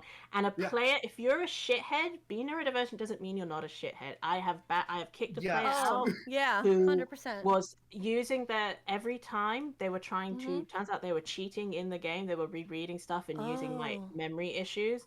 And anytime they were criticized, they would deflect to their neurodiversity. And that's not okay. Yeah. And so please, also with that, if you have a disabled neurodivergent GM and you are a player, I know we don't want to you shouldn't always stick your head in. And I know especially a lot of us are scared of conflict, as it's natural because of how we're treated in this world. Yeah. Do please, just like for all minorities, especially if you are not one, have our back, unless you know we're totally wrong. No one, I still fight a lot of the battles on my own, especially as an advocate. It's a lonely world, and like so many people will not stick up for you. They will just sit and watch. And this is even in like small games. You will just see a GM and a player thing, and one of them's being bad to the other, and people just sit there and wait for it to be over. And I know if you have conflict issues, you said you have rejection bit, but you do know what's right and wrong. And I know sometimes we can't deal with it mentally, but do you really want to like just let this happen? Like, how are you going to feel about it later? So do please stick up for people as well.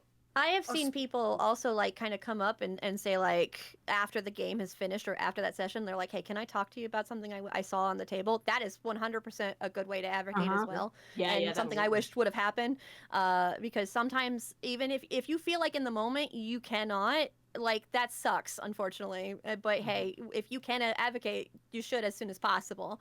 But some people really like have that anxiety that holds them back. Even if you wait till the end of the game and go, "Hey, GM, can I talk to you about something?" That's still advocating, and that's still greatly appreciated. So Absolutely. if you are the only minority in that group of neurodiversity, race, sexuality, whatever, if you don't want to step on that landmine, you are allowed to not to. It is Absolutely. not your job to Yeah. advocate for your entire community. Yes. You are not safe. Don't do it.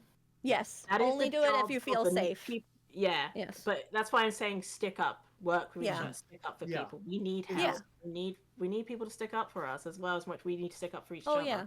Yeah. And 100%. Vess.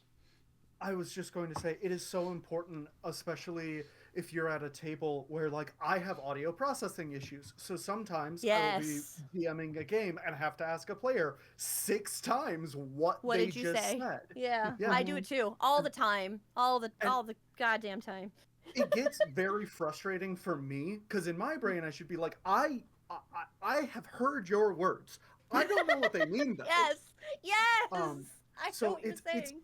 It's very important that if you're at a table where you do know someone at that table has an issue that can come up, audio processing, what have you, and you see them starting to get frustrated, if the rest of the table is just like, come on, let's go, let's keep playing, and you feel able, step in for them, because they may not have the wherewithal or the attention or whatever to say, I'm having this issue, I can't keep going. So if you can and if you feel comfortable, step in and say, hey, let's pause a second, let's go bathroom break, let's go eat, grab a snack, whatever, just to give that person that time that they need to come back or figure out if they need to leave.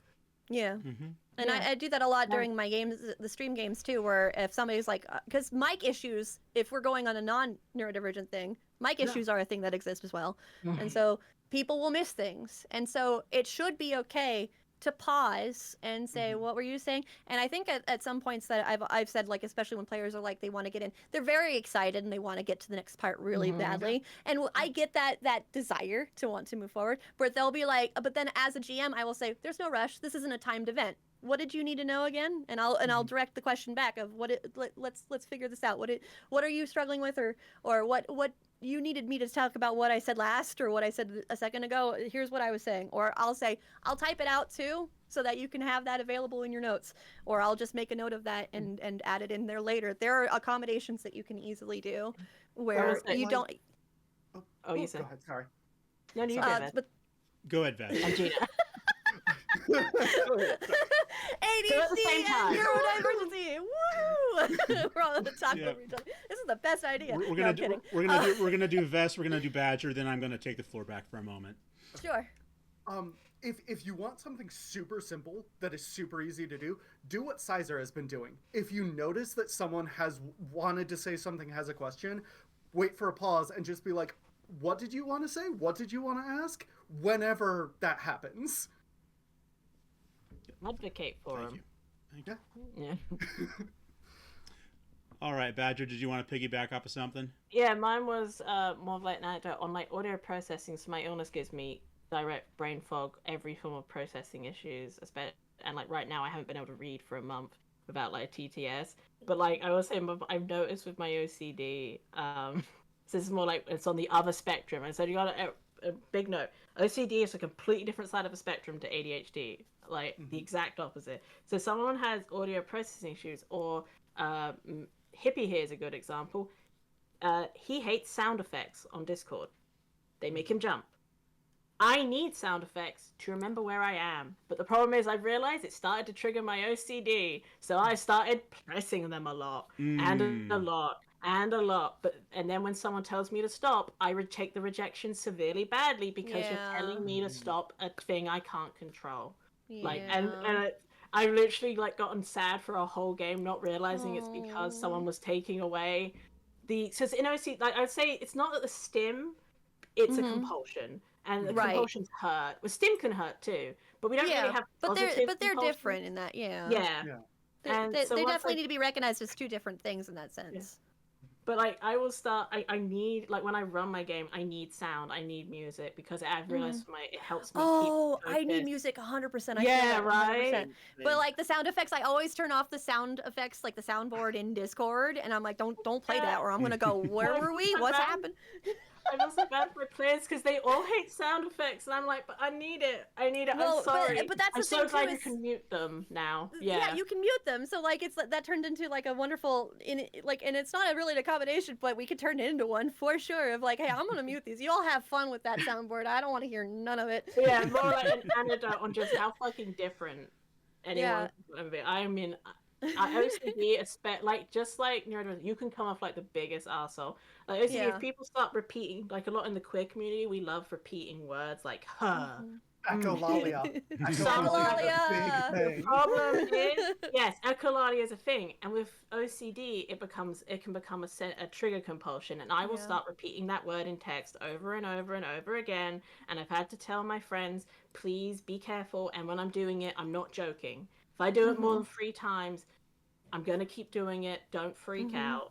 Like, I will say, like I said, it's the same thing. Always like having to explain your condition. Like telling people there's a voice in your head is fucking scares everyone. You tell. Yeah. And everyone.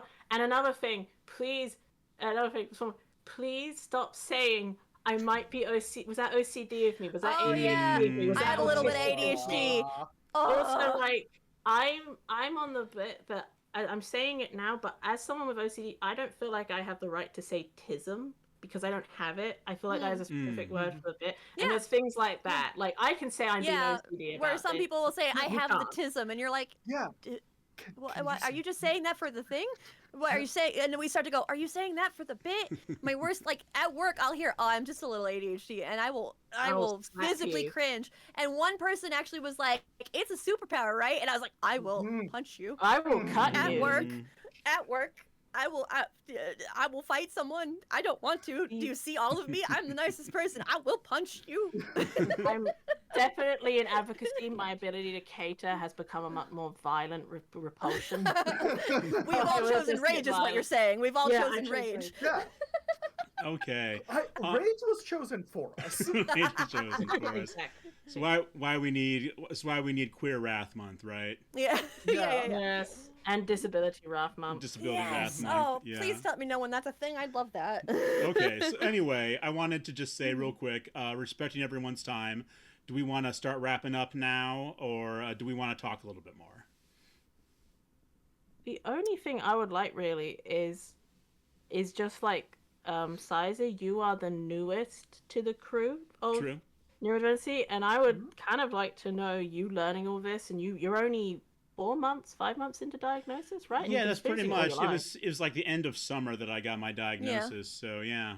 So sorry. Well, your perspective's very unique because a lot of people don't get to learn they're neurodivergent officially. Oh, yeah, past age that's true. 25. True. And I'm 42 now. That's and I'm going to be 43 in May. So Yeah. So like with you hearing from people who have either had it a long time or different bits, like what do you feel either you want to add or that you feel you've learned, or just like something that you're realizing about yourself in relation to maybe the talk or whatever? Well, that's hard to say. That's a lot to go through. But I'll say this: I'm really glad that I did get the diagnosis. I know that my therapist has said that since the pandemic, a lot more people of my age have been seeking out diagnoses just because of the way the pandemic worked. People started introspecting a little bit more than they may have before, and because of that, they've learned things about themselves that they may have let go for quite a long time. In my case, I probably never would have done it if my therapist hadn't said, hey Jess, why are you drinking all that caffeine? It's almost like you're trying to compensate for something, Yeah. And now I'm off of caffeine and taking some what I call pay attention pills. So the proper medication. The proper medication. I'm doing okay with that. I think if you if you're in a position where you can seek out a diagnosis and you think there's something going on there, go for it. Not everybody's going to be in that position. unfortunately. I'm sorry, you know, healthcare isn't all it should be. Maybe, and oftentimes these waiting lists to get on, to figure out to get diagnosed are pretty long. Like, I found one that was pretty short, and even then I had to wait a few months. Yeah. But I am overall, you know, I'm pretty. It makes sense to me that I am neurodivergent, that I've got inattentive ADHD. Looking back at parts of my life, I'm like, well, it seems like I had more. Maybe I understated the amount I had, you know, paid the amount I had trouble I had paying attention in class when I was in school, right? Yeah, I think that tends to happen when we hit like I can't Yes. speak from experience. I was diagnosed at 6, but I've heard many of my friends that say like I started noticing so many things now that I have my diagnosis, and I'm like they never were not there. You Right. just didn't see them yet. Yeah. And now Yeah. that you have the diagnosis, you started looking into it like going, I can't have. What do you mean? I can't.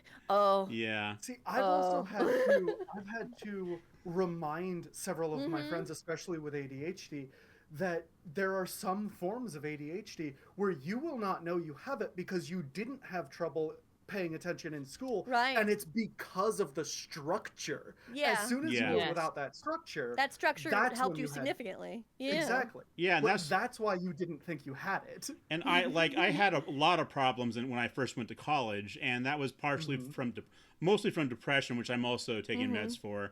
But a lot of it, I think, was from I think there's a good point, Vess, is the lack of structure. The way college is up to you to provide the structure, right? Yes, college is a Yeah. completely different animal. I remember going from high school and middle school, and I had honors. I had an advanced diploma. I was like super excited, and then I got to college, and I was like, oh, everything's difficult. Oh no, everything's hard. Why Yeah. is everything hard now? And it's also like how very new to diagnosis. But some of us have said like sorry, the reason I do talk for Hippie is that Hippie does have trouble advocating sometimes, so usually I'm given permission. Sorry, I haven't specified that. But Hippie himself, I said, it wasn't till he met me, and the same even with my other co-writer. They were just masks exist to survive in this world, and inner ableism will stop you not realizing things for ages. So even if you are not even recent diagnosed, you could be recently aware.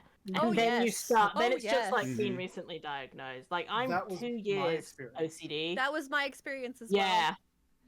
Because I said it's you. It's normal. Yeah. It is normal. I hate the word is wrong, but basically this is who you are because it's not a condition. OCD comes under anxiety bit, but it is a. I've always had the voice. Right. There has always been this voice in my head.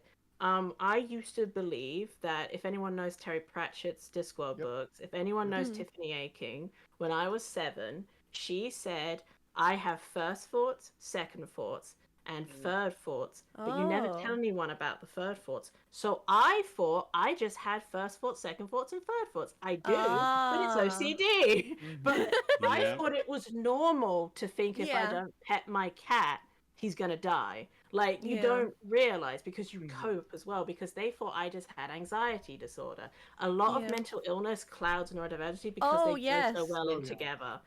I used to be on AFAB anxiety medication, especially. and then as soon as I started the ADHD, it was gone. Statistically, AFABs especially will be misdiagnosed with anxiety disorders over a neurodivergency. Yep. And AMABs will be more likely to be diagnosed with a certain type of ADHD over another. And I like, and then race and gender, everything mixes in. Yeah. And on that topic, non-binary people, it's a crapshoot. It's a very big crapshoot. I have not been officially diagnosed. I've talked to my therapist, and my therapist was like, "Oh yeah, no, you totally have autism." Yeah, I'm in the same area. Yeah. I don't have the resources to get the diagnosis, but like my friends have told me, I have done countless. It's like one of those things where they're like, self-diagnosis isn't a thing. Yeah. I've done a lot of research. I can get you the binders if you want me to, but I've got a lot of research done. Like I literally got told, if you, go and ask for an official diagnosis of your OCD, they will start to believe your illness is your OCD, and you will lose Yes. progressive health care And- for your Yes. condition. It's I it's have- terrifying to get those Yeah. diagnoses. Yeah, I was actually advised not to get an official Yes. diagnosis. that's what I'm because saying. Yeah, I was as told well, not yes. to. Yeah. Yeah. And mine is because I have some desire to potentially move out of the United States at some point, and having Yes. an official autism diagnosis makes Yeah. that astronomically more difficult. Yes, it does. It's a complicated thing on that, because that always leads into the eugenics bit. Oh, But Yeah. that of is course. also slightly not true. It's a weird thing in America that's been blit, that a lot of countries have if you have an official, you won't be let in. No, you won't get a work visa. Yes, Oh, you can't okay. work. Yeah. Yeah. Yeah, you Which won't get a Yeah. work visa. But if it's for Oh, like that- marriage Yeah. and that, no, they don't That's give that's a shit. whole different issue that Yeah. still tells you you Yeah. probably shouldn't get it. Yes. Still eugenics, but Yeah. remember, everyone's value is how you can work. So it's normally Right. from a work visa perspective. It's usually that's the reason why my doctor told me not to, and they said because you will lose your independence partially Yeah, if completely.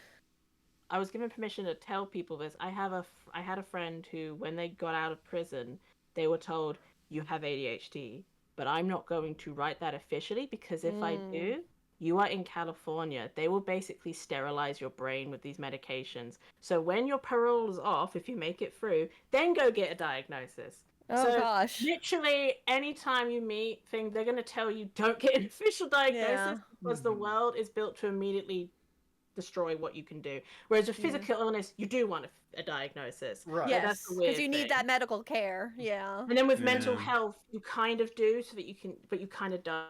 Like, Yeah, but it's such a weird physically- slippery slope. Yeah, that the but specifically with neurodivergency has. I would say specifically with ASD, Yes. which ADHD is part in, diagnosis has, unless you are lucky for it to help you in school when you are 7, Yes. very rarely has I been a positive for And them.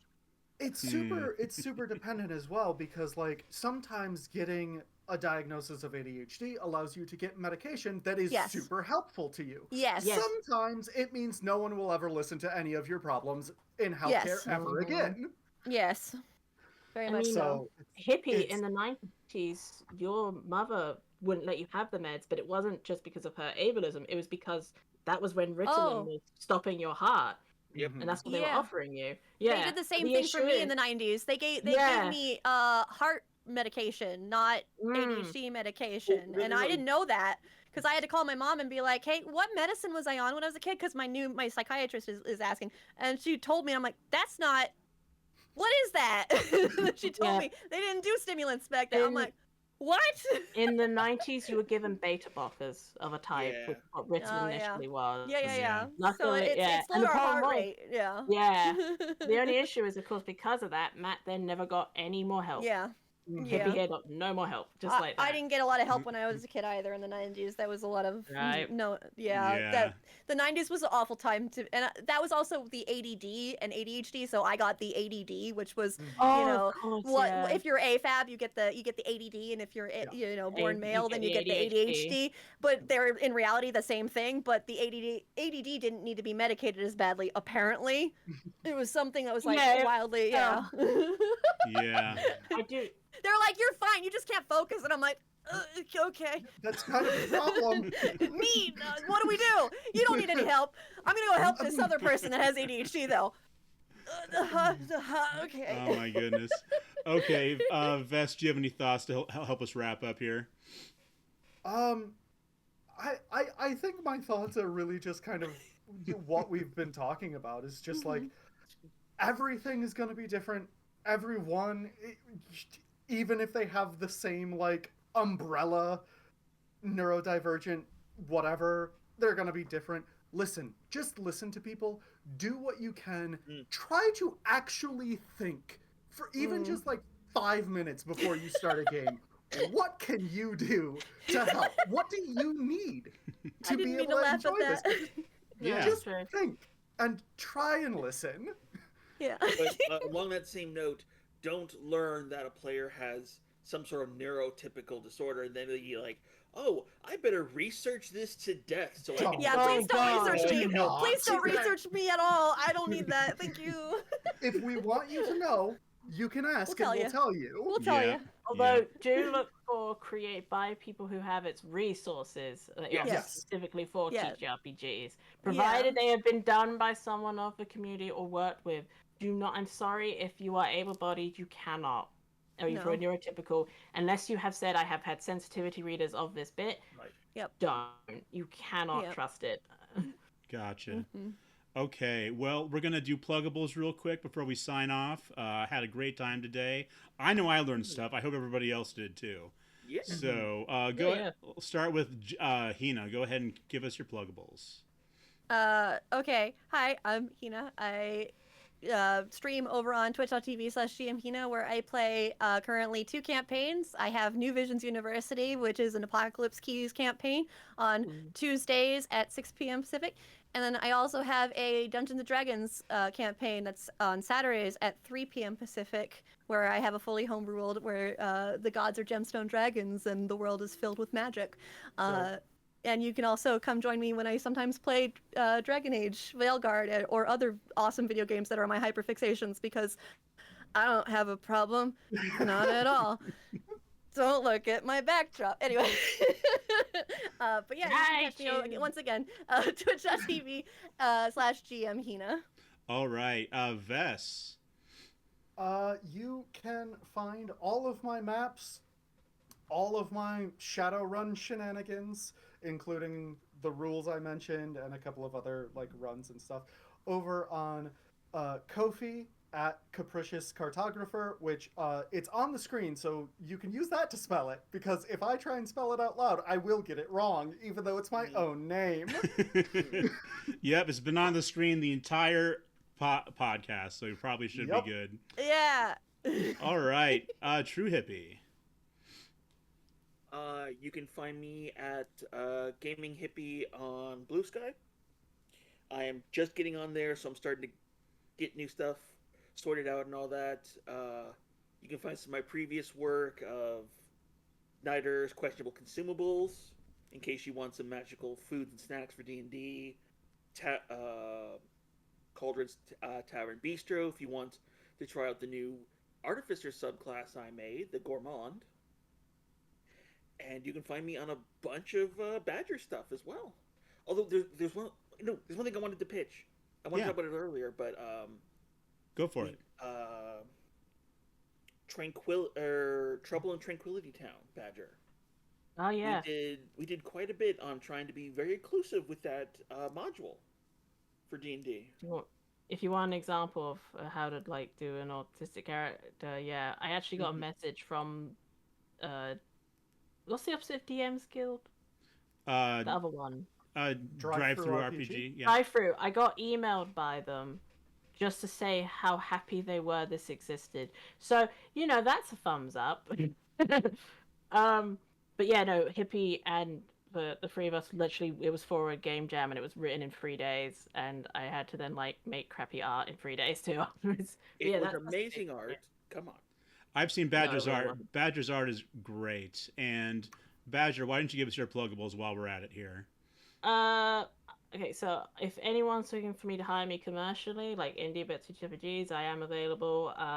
But you can, all my stuff as well as most of TrueHippy stuff is on both, some old stuff's on DM's Guild, Itch, all under TrueHippy or Aurelia Seating, and then all my accessibility stuff is on Ko-fi. And I'm starting up a membership there soon, so if you want to like get art and stuff like that, and if you want to look at my art, Blue Sky is the main place now. Aurelia.seating, my link is around, but like I have a link tree. I could, if I spell it, it won't make sense. Yeah, it'll be in the show notes for sure. But yeah, if you want my art there, I do differently design, which is art, characters, and media, like how they could be designed better disability-wise. And yeah, but like accessibility aids is for Pathfinder and D&D all in one book with dyslexia versions also, and it has neurodivergency aids in it, and I had it from many different parts of the community helping out to make it, and yeah, you can get it for like £5, and it's like over 200 items from like wheelchair attachments to stim toys to a cocoon to help you when you overload. like all that, all for PF2E and D&D, and I do stuff for other systems too. So yeah, that's a lot of stuff, but yeah, mainly artist. And if you're looking for sensitivity reading work, that too. Yep. I have hired Badger for one art for my work. I was very happy with how it turned out. So definite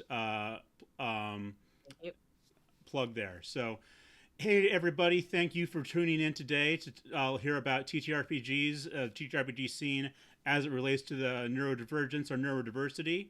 Thank you to all our panelists today. Had a great time listening to you, and I hope to see you again sometime. Thanks, everybody. Bye-bye. Bye-bye.